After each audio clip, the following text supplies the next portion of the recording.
Hello guys, welcome to the analog classes. आज हम लोग एमसीक्यू पार्ट 4 देखने वाले हैं एनालॉग सर्किट्स और एनालॉग इलेक्ट्रॉनिक्स का, जिसका subject code KEC 402 and KOE 047 है।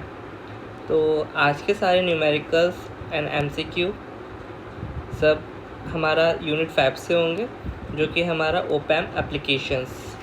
तो आइए शुरू करते हैं।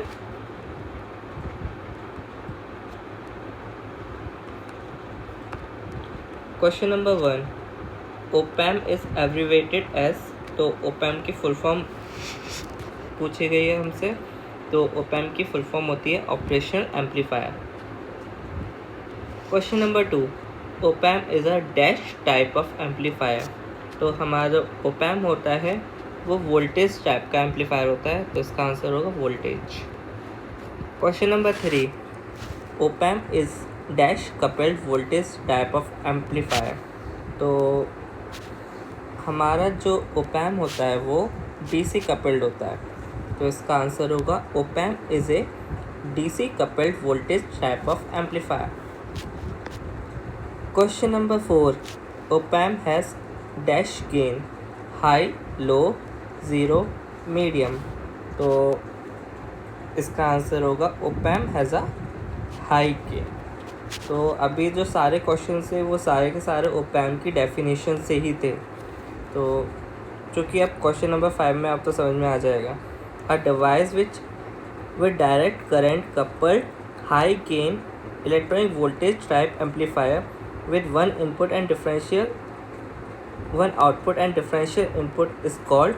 तो यहाँ ये ओपैम्प की ही डेफिनेशन है। एंड यहाँ पे देखिए हाई गेन, तो ये वाला क्वेश्चन नंबर 4 हो गया। वोल्टेज टाइप एम्पलीफायर हो गया, तो यहाँ पे हमारा था ये क्वेश्चन नंबर 2 कवर हो गया। ऐसे ही ओपैम्प की डेफिनेशन से ही बहुत सारे क्वेश्चन बन सकते हैं। तो आइए और देखते हैं questions.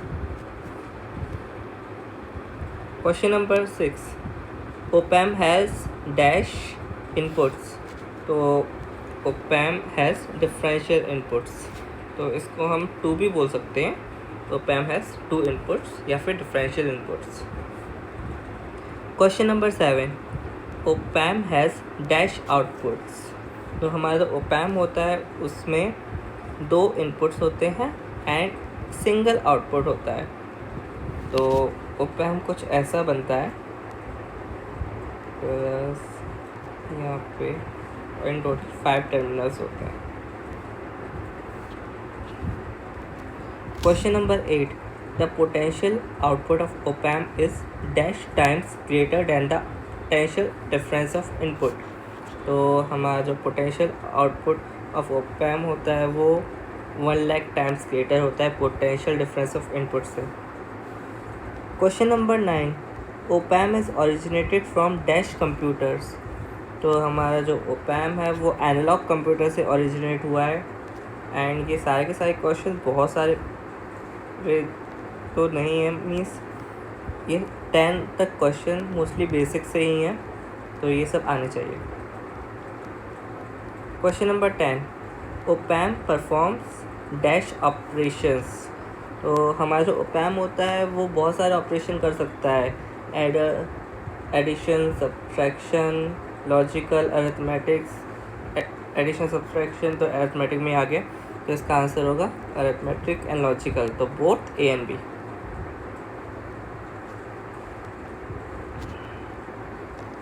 Question number 11, which of these is incorrect for a operational amplifier. It has a high gain voltage gain, yes. It is direct coupled amplifier, yes. It is only useful for amplifying AC signals, तो ये गलत है। तो हमारा answer भी यही होगा।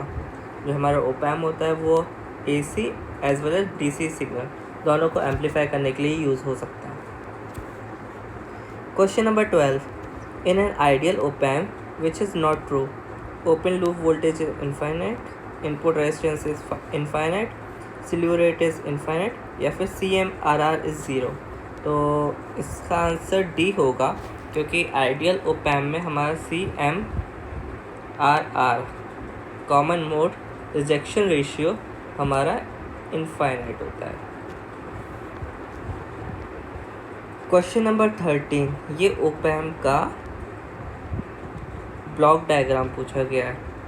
तो अगर आपने ओपैम चैप्टर पढ़ा होगा तो आपको इजीली पता होगा। वैसे हम लोग भी ओपैम की सीरीज़ शुरू करने वाले, जिसमें मैं ओपैम को पूरी अच्छे तरीके से डिफ़ाइन करूँगा, सारे के सारे पार्ट्स कवर करूँगा जितने ज़रूरी है, तो उसमें भी आप पढ़ सकते हैं। तो इसका आंसर देख लेते हैं। इसमें सबसे पहला ये होते हैं इंटरमीडिएट स्टेट्स, ये होता है हमारा लेवल शिफ्टर और ये होता है हमारा एम्पलीफायर। तो इन चारों ऑप्शंस में हमारा जो करेक्ट वाला है वो है ऑप्शन नंबर ए।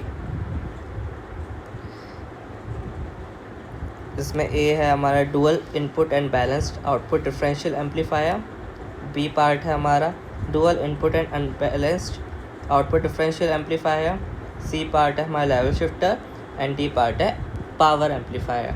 और इसी से हमारा पूरा ओपैम डिज़ाइन होता है।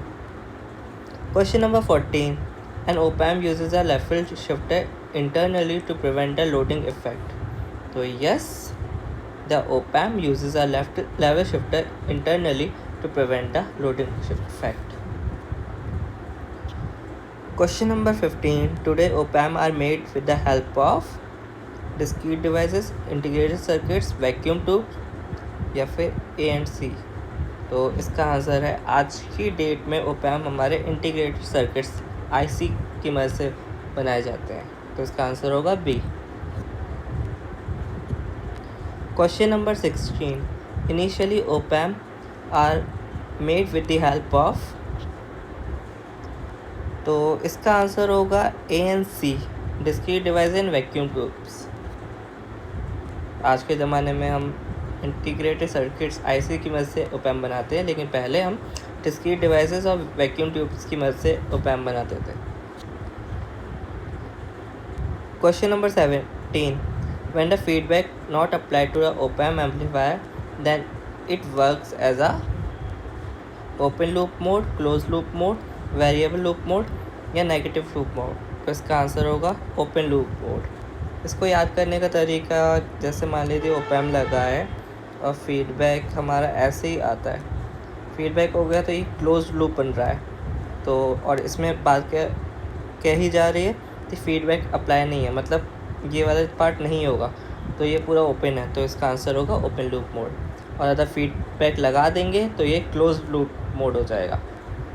तो यहाँ पे हमारा क्वेश्चन 19 में वही बोला गया है, when the feedback is applied to the op-amp then it works as. तो इसका आंसर आपको मालूम है, इसका आंसर है close loop mode. Question number 20, the operational amplifier can amplify the signals having frequency of. तो हमारा op-amp की फ्रिक्वेंसी पूछी गई है, जो कि आपको याद रखनी है, ये होती है 0 to 1 मेगाहर्ट्ज़। तो इसमें आंसर नंबर ए होगा, मतलब ऑप्शन नंबर ए करेक्ट होगा। Question number 21, generally the value of input impedance of an ideal op-amp is. तो हमारा आइडियल op-amp की वैल्यू, इनपुट इम्पीडेंस की वैल्यू हमारी 2 में होती है।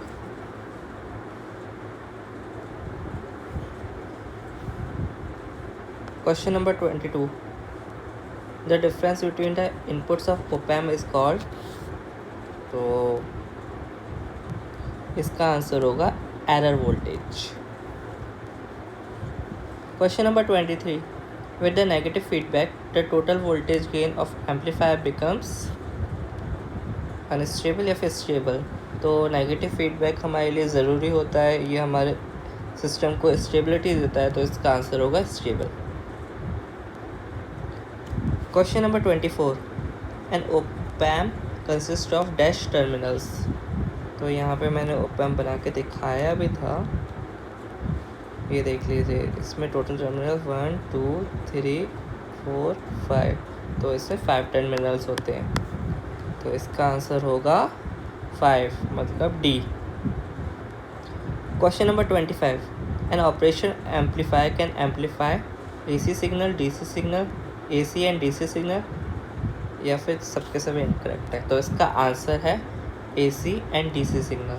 जो हमारा ओपैम होता है वो AC as well as DC signal दोनों को एम्पलीफाई कर सकता है। आज के लिए इतना ही। हम लोग ओपैम का पूरा सीरीज़ शुरू करने वाले हैं, जिसमें ओपैम को हम अच्छे से डिफ़ाइन करेंगे, पूरा यूनिट 5 कवर करेंगे एनालॉग सर्किट्स का। तो उसको भी सपोर्ट कीजिएगा। तब तक के लिए thank you so much, stay tuned.